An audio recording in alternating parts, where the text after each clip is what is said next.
Hello everyone, আমি Sainika Eco Park কেম্পত আহিলো আৰু তাৰ ওচৰতে আৰু তাতে আমি ফুৰ্তি কৰিলো বহুত দাদা বাইদেউ তাৰপিছত এটা ভাইটি তাৰপিছত মোৰ হাজবেণ্ড আৰু মই সবে একেলগে ফুৰিব গলো লগতে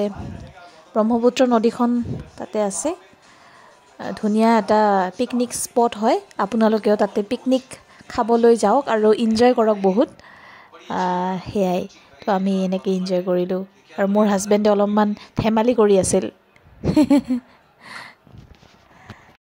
অৱশ্যে আজি বহুত বতাহ বলি আছিল আৰু বহুত ঠাণ্ডাও লাগি আছিল আগতে গম পোৱা হলে ঘৰৰ পৰা সুইটাৰ পিন্ধি গলো হয় কিন্তু গম নাপালো ভাবিছো ৰ'দ দিব বুলি পিছত আৰু একদম মানে ইমান মানে বতাহ বলি আছিল লগতে পিছত